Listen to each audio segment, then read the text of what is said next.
캘리포니아에서 누구나 알만한 중요 도시는 가격이 거의 내려가지 않았다라고 말씀드릴 수 있을 것 같습니다.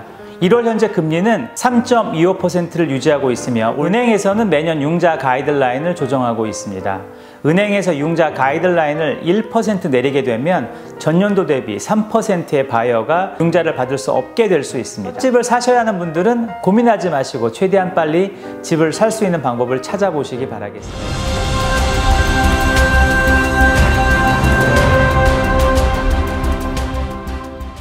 안녕하세요 여러분, 새해 복 많이 받으십시오. 케빈의 미국 부동산 이야기의 케빈 킴입니다. 2019년 잘 마무리하셨는지요? 드디어 2019년 기해년이 지나고 드디어 2020년 경자년이 밝았습니다. 올 한 해 정말로 이 방송을 보시는 모든 분들 목표하시는 모든 것 다 이루시고 행복하고 후회 없는 한 해를 보내시길 진심으로 바라겠습니다. 그래서 2020년 1월을 맞이하면서 꼭 하시고자 하는 목표를 잘 정리하시고 기록하셔서 12월에 그 목표가 얼마나 이루어졌는지 점수를 매겨 보시는 것도 좋을 것 같습니다. 예를 들어 구체적으로 첫 번째, 올해는 세이빙을 나의 인컴 대비 10에서 15% 정도 하겠다. 두 번째, 올해는 내 집 장만을 할 수 있는 구체적인 플랜을 만들어 보겠다. 세 번째, 올해는 내가 가진 빚을 30% 이상 줄일 수 있도록 수입과 지출 내역을 기록하겠다. 이와 같은 리스트들을 만드신 후 내 가족이나 주변의 알림으로 나의 목표를 한 번 더 확고하게 만들어 보시면 좋을 것 같습니다. 오늘은 지난 시간에 예고해 드린 대로 2020년 미국 캘리포니아 부동산 전망에 대해 말씀드리려 합니다. 쉽고 간단하게 설명하려고 하니 잘 들어주시면 감사하겠습니다.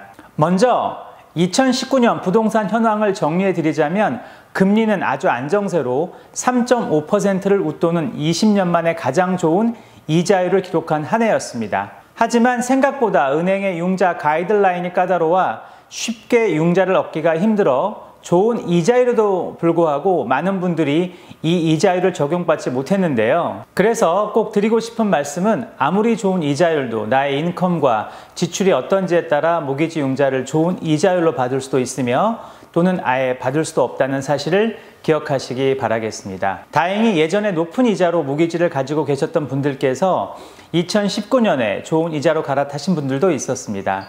심지어 2% 이상 더 내려간 이자로 다시 재융자를 받으신 분들도 보았습니다. 그리고 셀러와 바이어분들의 상관관계를 살펴보면 셀러분들이 조금은 집을 파실 때 힘들지 않았나 생각해 봅니다. 2018년까지 셀러가 집을 내어놓고 팔리는 평균 기간이 25일 정도였다면 2019년은 집을 내어놓고 팔리는 기간이 평균 40에서 50일 정도 약 2배 길게 걸렸다는 통계가 있었습니다. 이런 사실을 비추어 볼 때 셀러분들이 조금은 마음고생을 하시지 않았을까 생각합니다. 그래도 주택가격은 2018년 대비 많이 하락하지는 않은 것 같습니다.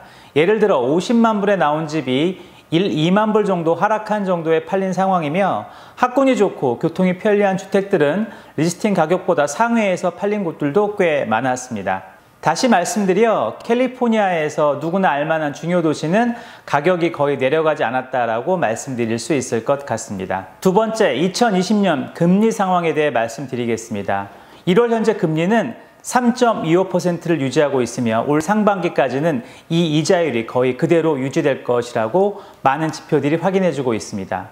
그 지표 중 가장 중요한 두 가지 데이터인 낮은 실업률과 원만한 경제지표가 이 사실을 뒷받침해주고 있기 때문입니다.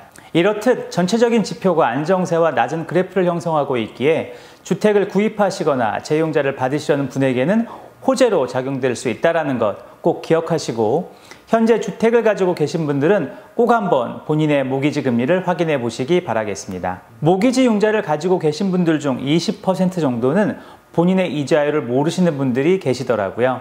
심지어 잘못 알고 계신 분들도 본 적이 있습니다. 나의 현재 모기지 금액과 이자율은 내가 직접 매년 확인하는 습관 만들어 가시길 바라겠습니다. 세 번째, 2020년 부동산 마켓 변화입니다.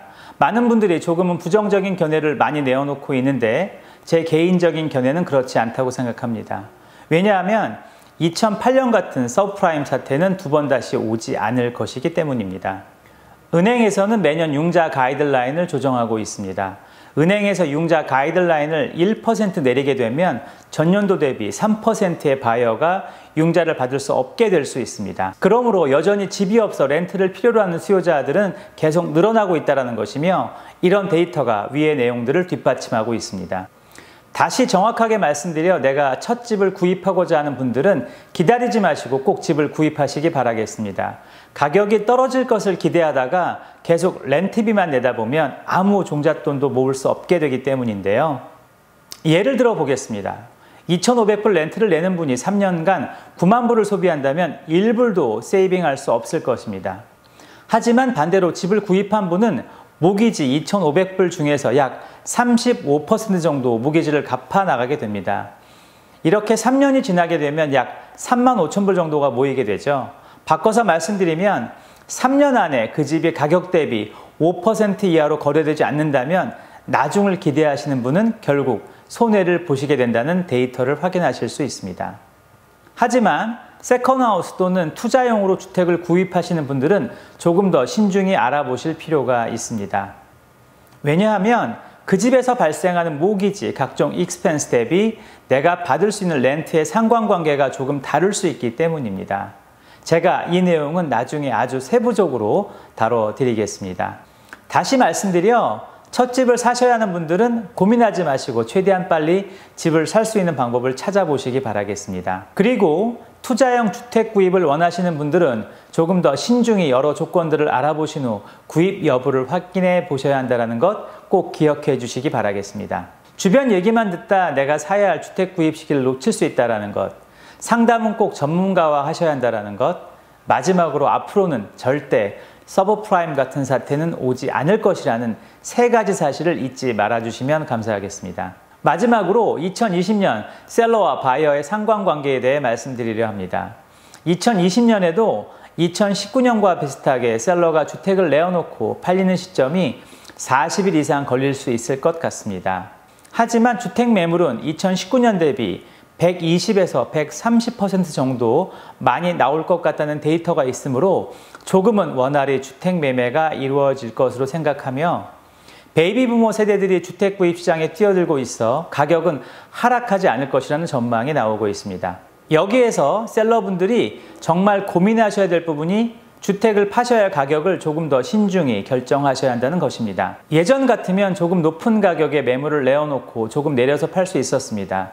하지만 요즘은 각종 데이터가 넘쳐나고 있어 잘못하다가는 생각했던 가격보다 더 낮은 가격에 매매를 하실 수도 있고, 반대로 가격을 신중하게 고려하셔서 리스팅을 낼 경우 오히려 생각했던 가격보다 조금 더 좋은 가격에 매매를 이루어내실 수도 있다고 생각합니다. 1년 정도 주변에 팔린 집들의 매매가와 은행에서 해당 집에 대한 감정가를 확인해 보시는 것 알고 계시면 좋을 것 같습니다. 바이어분들은 2020년에 조금 유리한 입장이 되시지 않을까 생각합니다. 사전융자 승인이 되는 분들도 2019년 초부터 약간씩 줄어들고 있으며, 예전에 오퍼가 사고자 하는 집에 10개가 왔다면 현재 6, 7개 정도로 줄고 있어 훨씬 경쟁력이 좋아질 것으로 보입니다. 그래서 말씀드리는데, 바이어분들은 집을 구입하시기 전에 내가 정말 집을 살 수 있는 상황인지 알아보시고 본인의 파이낸셜 다큐멘트를 탄탄히 만드시는 것 정말 중요합니다. 원하시는 집에 계약서를 쓰기 전 확실한 본인의 다큐멘트가 있다면 충분히 좋은 딜을 선점하실 수 있기 때문인데요. 현명한 바이어는 좋은 인컴, 확실한 다운 페이먼트, 퍼펙트한 크레딧 점수, 마지막으로 내가 그 집을 꼭 사고 싶다는 부분을 어필함으로써 본인이 원하시는 딜을 만들어 가실 수 있다고 생각합니다. 정리하자면 2020년 한 해는 실속형 셀러와 준비된 바이어가 좋은 결실을 맺는 한 해가 될 것이라고 확신합니다. 다시 한번 말씀드리지만 여러 데이터와 주변 상황을 잘 살펴보신 후 여러분이 원하시는 목표를 잘 이루어 가시길 바라겠습니다. 오늘 내용 어떠셨습니까? 좀 도움이 되셨나요? 위의 내용이 좋으셨거나 더 궁금한 사항이 있으신 분들은 유튜브에 댓글 남겨주시고요. 오늘도 제 캐치프레이즈 한번 외치고 방송 마칠까 합니다. 모든 한인들이 주택 구입과 목돈을 만드는 그날까지 저는 여러분과 함께 하겠습니다. 부동산이나 재정 상담에 궁금하신 것이 있다면 언제든지 213-631-0874 또는 케빈킴 4989@gmail.com으로 문의해 주시면 여러분이 궁금해하시는 모든 것 속 시원히 도와드리겠습니다. 그리고 마지막으로 오늘 방송이 좋았다 하시는 분 구독 버튼 눌러주시는 것 부탁드리면서 케빈의 미국 부동산 이야기 마칠까 합니다. 다음 시간에는 미국에서 2년 안에 집 장만하기에 대한 노하우를 공개해 드리겠습니다. 여러분 모두 새해 복 많이 받으세요.